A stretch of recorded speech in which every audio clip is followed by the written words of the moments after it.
The river is everywhere at the same time, at the source and at the mouth, at the waterfall, at the bridge, at the current, in the ocean and in the mountains, everywhere, and that the present only exists for it, not the shadow of the past, nor the shadow of the future. Life is also a river.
In this video I actually will show you some of the basic mountain biking trials techniques. Techniques you can use on your everyday ride, but also if you want to ride trials or just for you to manage all the difficulties you get in traffic each day.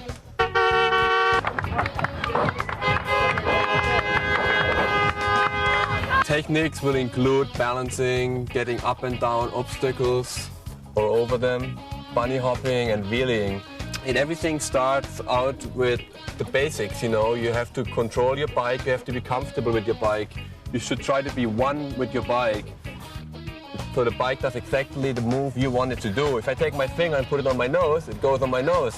The same thing should happen if I take my front tire and lift it on a rock. It should land exactly on that spot.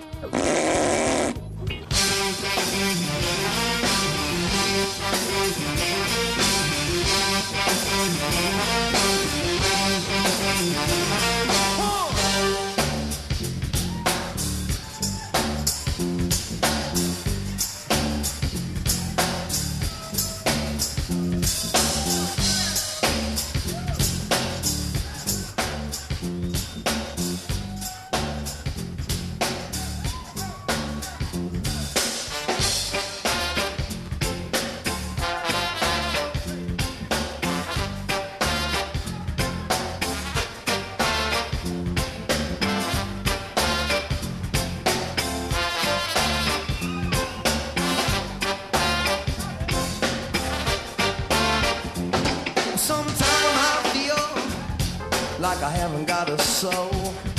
So now I know. It was one of the most incredible things I've ever done, riding in front of 45,000 people. I'm so stoked. Okay, today I'm here with my first student, and trust me, if he can learn those tricks, you can do too. So let me introduce you, Mr. Chicks. Welcome. Give me 5, Mr. Chicks. Thank you. How's it going? How you like your bike?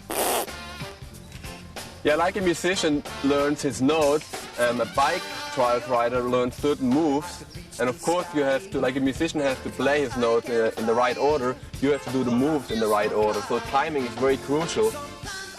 So at the beginning you have to kind of program all the moves in your head step by step, but after a while you will do them automatically. But at the beginning, once you manage how to do a certain move, you should really stop and analyze it and think about it and hammer it into your head. Okay, first front wheel up, then the weight over, and so on.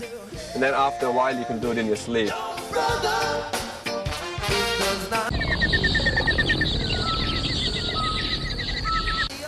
It's very important that you can trust your bike and that everything is set up right and correct and that you don't have to worry about your bike in the middle of a move. So make sure your bike is dialed in, make sure your chain doesn't skip, your gears are adjusted right, everything is tight. So You have to trust your equipment. This is a regular mountain bike, although I use a fairly small frame for my body size, so I can maneuver the bike better. But the main thing is you want to put your seat down so it's out of your way. The other thing is I have this chain tensioner here that tensions the chain so it doesn't come off as easy when you ride over bumpy thing or when you hop around. And I use the BMX style pedals. People always ask, how can you lift your back wheel up with those pedals without flips? But that's something I will show you later. And the other thing is the rock ring I'm using. This gives me a little more ground clearance because I took my biggest chain ring off. Then I have my brakes dialed in really well. That's really important that your brakes work with 1 or maximum 2 fingers. You always kind of want to grab your brake lever on the outside. You have a little more leverage out there. Tire pressure, it's actually pretty much regular pressure. I run about 38 pounds in there, which is the normal pressure. When I balance or do any tricks, I always have the same foot forward. I call it the chocolate foot. It's your dominant foot, and that's the foot you're using when your cranks are horizontal. You have that pedal forward. The way to figure out which one is your dominant foot is just like you're trying it out. You roll along slowly and see with which pedal forward you feel more comfortable. And if there's really no difference, then it will come automatically after a while.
The perfect position would be basically this. You have your crank arms horizontal again, your chocolate foot forward.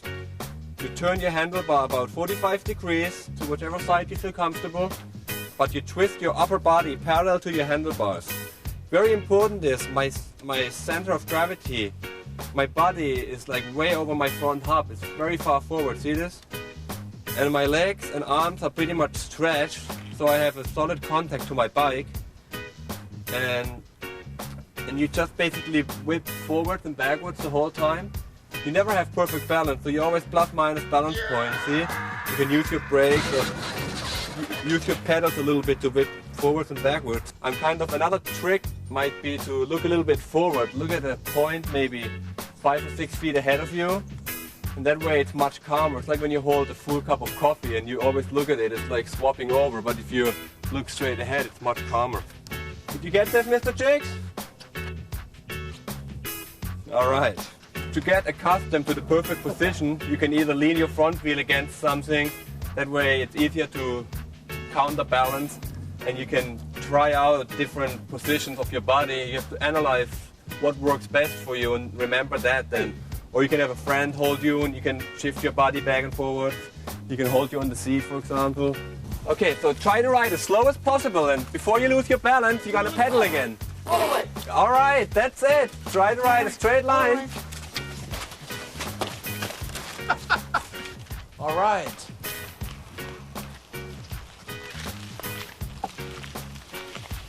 All right.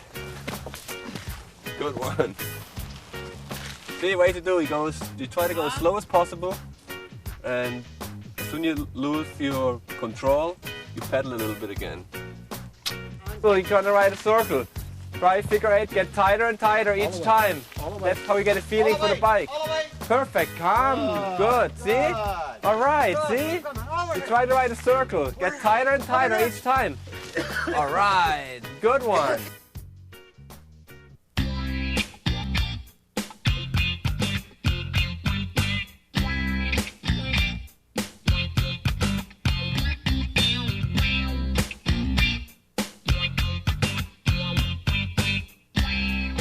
Yeah!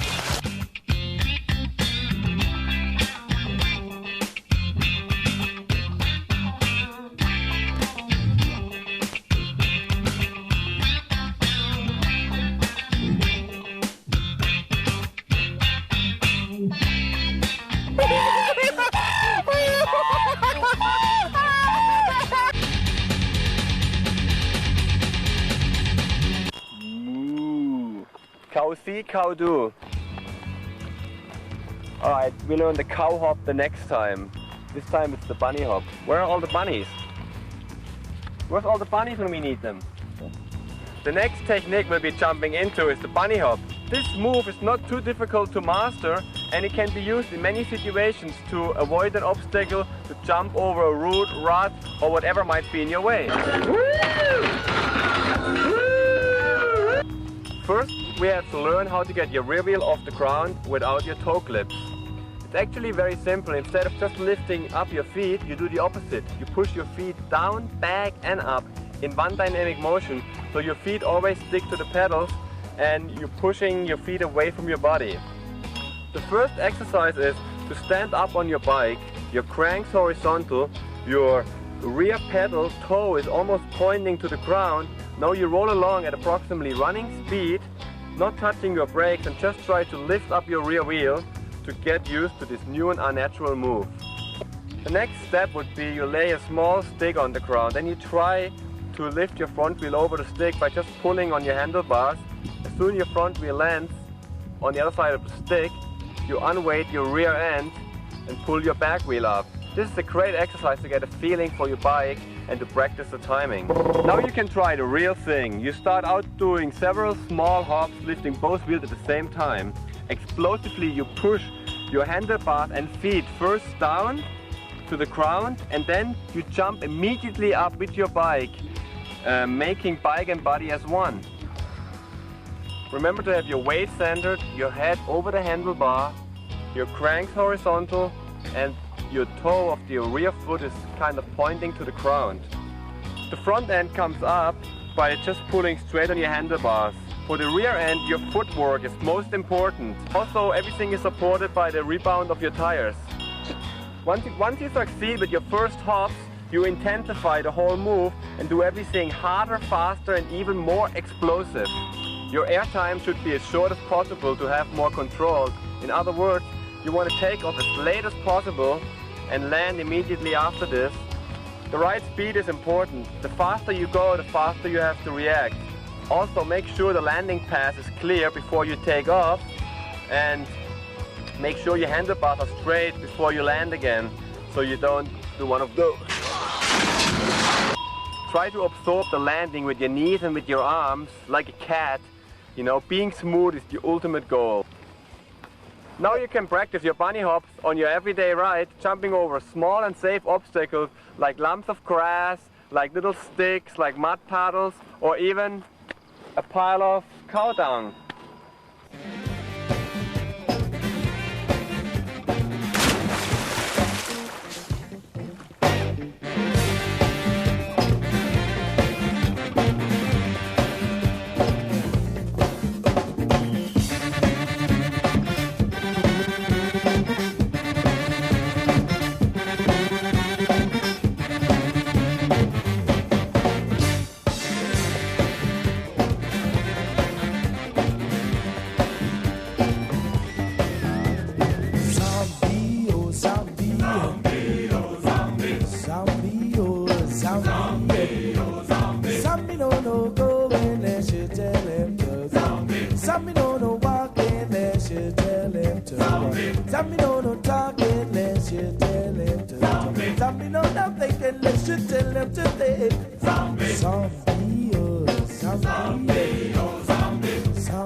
Alright, let's take a look at some techniques on how to get down. There's of course different ways and different techniques you gotta learn, and as better you get, as more techniques you will have, and of course there's certain options you get, you know, as better you get, as more options you have. A good rider can maybe ride over a rock that's in the middle of the trail. A beginner might still have to go around. It always seems to be the easiest part, but it takes a lot of concentration, and it can be as tiring as going up the hill. So always be prepared, be focused, and know your own limits. Okay, remember the important points when you go downhill. Hold your handlebar straight, put your seat down, stand up on your pedals, have your pedals horizontal, put your weight back slightly behind your seat, and find the ideal lane for your front wheel. The back wheel will follow automatically. Use your brakes, you can use your front brake and your rear brake. Just be really careful on your brakes, you know, use them with a lot of touch and feeling. You know, as soon as you start sliding, open your brake up for a split second so your wheels start rolling again. If you go down a long steep trail and it looks so difficult that you rather want to get off your bike because it looks so gnarly and your eyes are already at the bottom of the trail, but if you cut that section into small pieces and do one at a time, you know, you're down there before you know it without getting off your bike. Don't focus on the danger, you know, focus on your ideal line, focus on what you want to do, not on what you not want to do. It's a very mental game riding mountain bikes, especially if you get into extreme terrain, and so you want to always picture the movements right before you do them. You want to picture them in your head, you want to see them. If you're not sure how to do it, don't even start it. The most dangerous thing is interrupting a move in the middle of it. With all the technology today and all the full suspension and suspended bikes, and your body is still the best suspension, you know, absorb the shocks, you know, go with the ground, you know, if there's a hole, go with it, absorb it, and use your arms and legs. Okay, another technique, we call it tripoding. It's a technique when it gets pretty technical and you don't want to get off your bike, but you're not sure if you can do it either. And in that technique you put one foot on the ground, and it's always the foot on the hillside. You put on the ground and drag with you while you ride down. You put your weight behind the seat. Never sit on your top two. Rather walk.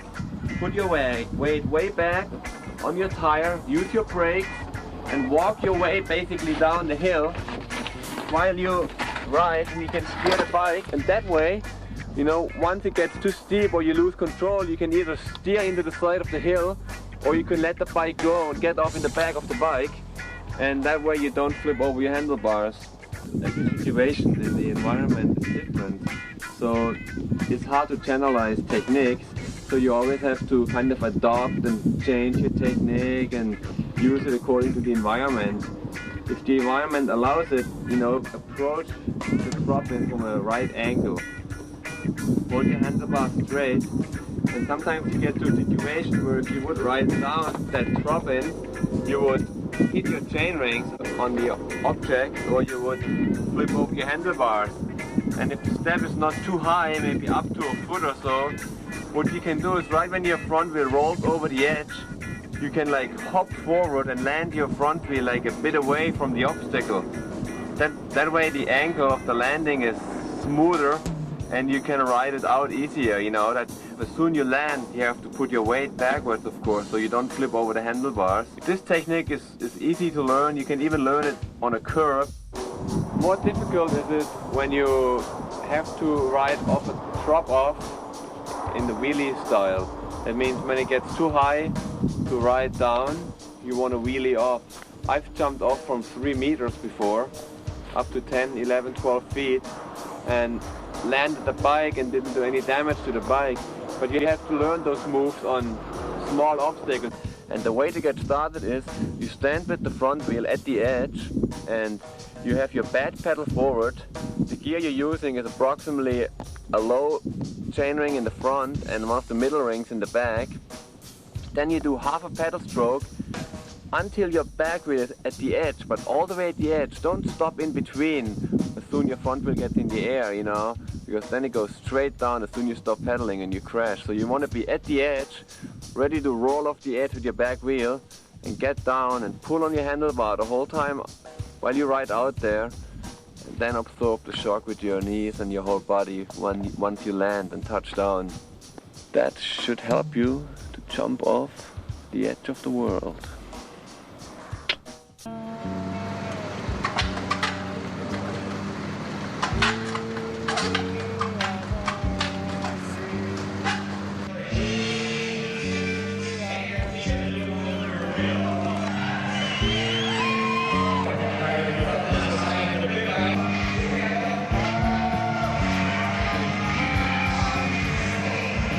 Obacht, aufpassen!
There's a lot of different techniques how to get up and over things, and some of the basic ones I want to teach you today.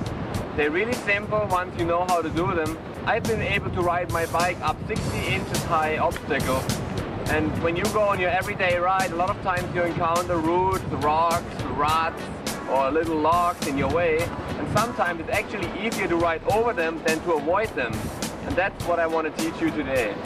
The basics we learned in the previous chapter, how to bunny hop. That's where we learned how to unweight your back end without your toe clips, just like lifting it up with your feet. And that same technique is really important again when you want to unweight your back end to get up onto an obstacle. To do that, you don't want your granny gear, you know. People always think, oh, in trials you need a low gear, but that's not really the case. You need like a medium kind of a gear. A lot of times you're on a trail ride and you go uphill and there comes a little step, a water bar or a root or a little obstacle on the course. And these obstacles are usually much easier to conquer than they seem, because all you have to do is unweight your bike at the right time and just keep pedaling over them. Almost pretend like they're not even there. Smaller obstacles, if you go like only at slow speed, it's enough if you just lift your front wheel on the obstacle. You don't have to necessarily lift it all the way over. Same counts for the back wheel. Let's take a look at this. If you have an obstacle like 1 feet or 1.5 feet high, you can use that technique, the so-called top technique. So approach it in a right angle, put your front wheel on it, hop forward, land your front wheel away from the obstacle, and land your back wheel on the obstacle. People always ask, how can you lift up your back wheel without toe clips or clip pedals? And the basic idea behind it is you do the opposite. Instead of lifting your feet up, you push your feet down, back and up in one dynamic motion. And that way you always have contact to the bike, and you can actually steer the bike and direct it in the direction you want, and it always sticks with you.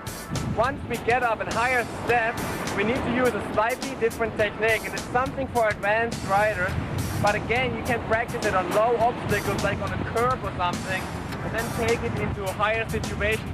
You approach the obstacle with medium speed with your bad pedal forward. Right before the obstacle, you do a wheelie and do half a pedal stroke.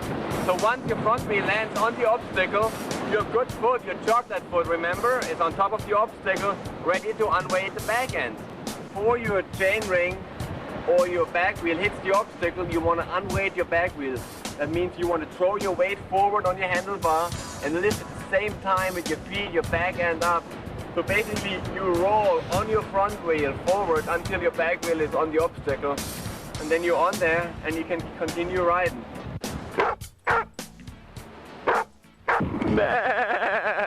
New Zealand sheep are better than others. Why? We don't know yet.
Okay, last but not least, I will show you how to ride a wheelie. If you ever try to pull one off, you probably know that it's much harder than it looks.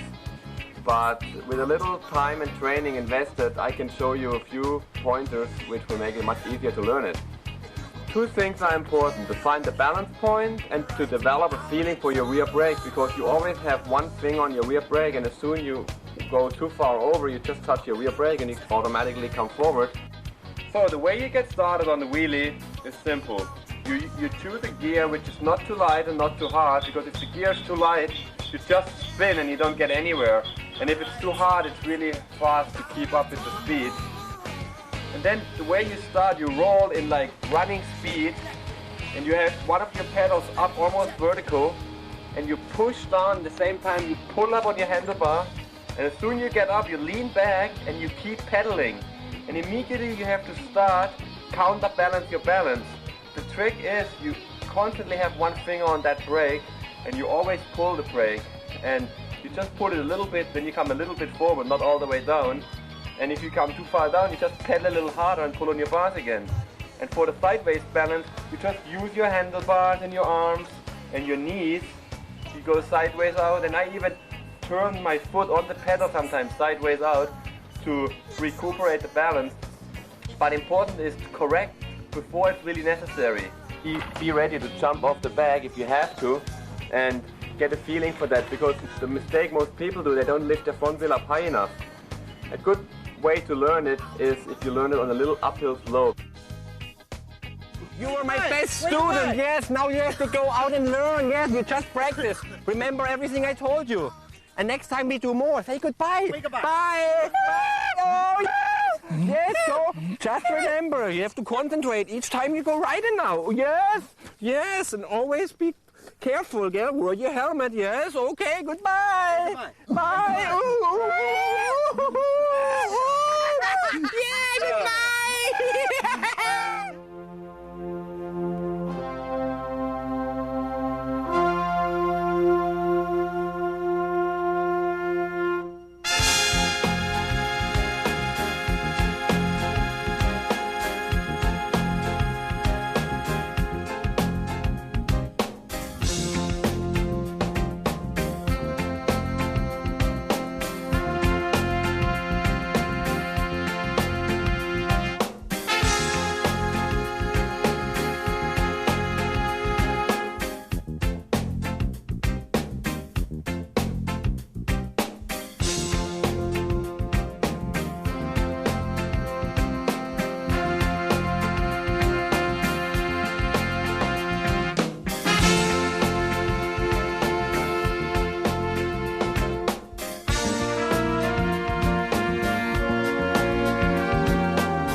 Knowledge can be communicated, but not wisdom.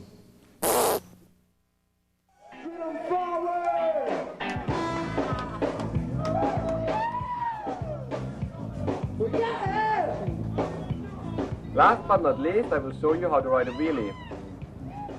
You probably, okay.